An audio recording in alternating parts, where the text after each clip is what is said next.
पिछले दिनों एक नाम चर्चा में था, सैम पित्रोदा। पित्रोदा की चर्चा इतनी हुई कि पीएम मोदी से लेकर अमित शाह और बीजेपी के कई दिग्गज नेताओं ने इनका जिक्र किया था। बीजेपी के बड़े नेता भले ही पित्रोदा की चर्चा कर रहे थे, लेकिन जितनी पित्रोदा की चर्चा हो रही थी उतनी ही कांग्रेस की फजीहत। सैम पित्रोदा के बारे में नहीं जानते हैं तो ये जान लीजिए कि पित्रोदा इंडियन ओवरसीज कांग्रेस के प्रमुख हैं। पिछले दिनों इन्होंने अमेरिका की तरह विरासत कर लगाने की बात कही थी, जिसे लेकर बीजेपी ने कांग्रेस को जमकर घेरा।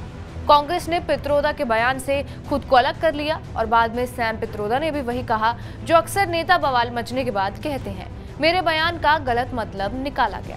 खैर, राजनीति अपनी जगह है। सैम पित्रोदा आज यानी कि 4 मई को अपना बर्थडे मनाते हैं।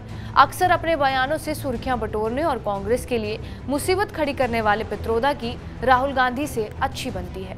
श्री सैम पित्रोदा एक अंतर्राष्ट्रीय स्तर पर सम्मानित दूरसंचार आविष्कारक, उद्यमी, विचारक और नीति निर्माता हैं, जिन्होंने सूचना और संचार प्रौद्योगिकी में काम करते हुए 50 साल बिता दिए हैं। 1980 के दशक में भारत में दूरसंचार और प्रौद्योगिकी क्रांति की नींव रखने का श्रेय श्री पित्रोदा को ही जाता है। पूर्व प्रधानमंत्री राजीव गांधी के सलाहकार के रूप में भी इन्होंने काम किया है। ऐसा हम नहीं कह रहे। सैम पित्रोदा की वेबसाइट www.sampitroda.com पर ये सब लिखा हुआ है।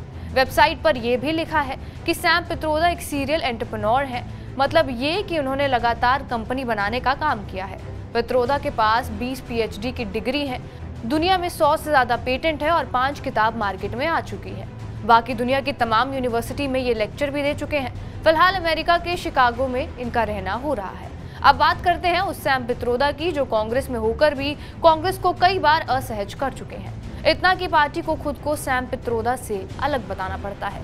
मई 2019 में जब पित्रोदा से 1984 के सिख विरोधी दंगों पर सवाल किया गया तो उन्होंने दंगों में पूर्व प्रधानमंत्री राजीव गांधी की कथित संलिप्तता पर एक सवाल का तो क्या जवाब देकर हंगामा खड़ा कर दिया था। पित्रोदा ने ये बात बीजेपी के इस आरोप पर एक सवाल के जवाब में कही थी कि 1984 में सिख विरोधी दंगों के दौरान निर्देश प्रधानमंत्री राजीव गांधी के कार्यालय से आए थे। लोकसभा चुनाव 2019 के दौरान की गई टिप्पणियों ने राजनीतिक विवाद खड़ा कर दिया था और प्रधानमंत्री नरेंद्र मोदी ने इन टिप्पणियों को राहुल गांधी से जोड़ दिया था।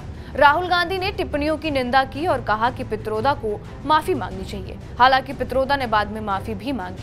इसके बाद फरवरी 2019 में पित्रोदा ने पुलवामा हमलों के बाद भारतीय वायुसेना द्वारा बालाकोट हवाई हमलों की सत्यता पर सवाल उठाया था। पित्रोदा ने कहा था, मैं हमलों के बारे में ज्यादा नहीं जानता, ऐसा हमेशा होता है। मुंबई में भी हुआ हमला, हम सब प्रतिक्रिया दे सकते थे और अपने विमान भेज सकते थे, लेकिन ये सही तरीका नहीं है।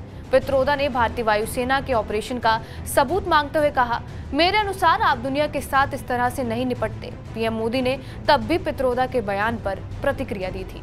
इसके बाद जून 2023 में पित्रोदा ने फिर से विवाद खड़ा कर दिया जब उन्होंने कहा कि मंदिर भारत की बेरोजगारी, मुद्रास्फीति, शिक्षा और स्वास्थ्य की समस्याओं का समाधान नहीं करेगा। इसके अलावा पित्रोदा ने अप्रैल 2019 में एक इंटरव्यू में भी कहा था, मध्यम वर्ग को स्वार्थी नहीं होना चाहिए और उसका दिल बड़ा होना चाहिए। पित्रोदा के बयान के बाद कांग्रेस बचाव की मुद्रा में आ गई थी। पूर्व वित्त मंत्री पी चिदम्बरम ने तब कहा था कि मध्यम वर्ग पर कर का बोझ नहीं बढ़ेगा और राहुल गांधी ने भी स्पष्ट किया था कि न्याय योजना के लिए धन लोगों के करों से नहीं आएगा। जनवरी 2024 में पित्रोदा के ये कहने के बाद कि नेहरू ने संविधान के निर्माण में BR अम्बेडकर से अधिक योगदान दिया था, भाजपा ने कांग्रेस को दलित विरोधी पार्टी कहते हुए जमकर हमला बोला। कांग्रेस को ये समझना होगा कि सैम पित्रोदा अक्सर तभी बोलते हैं जब चुनाव आता है या चुनाव चल रहा होता है।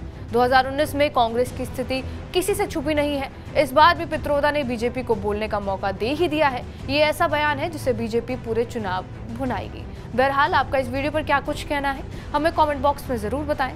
बाकी देश और दुनिया की तमाम बड़ी खबरों के लिए बने रहे हमारे साथ TV9 डिजिटल पर।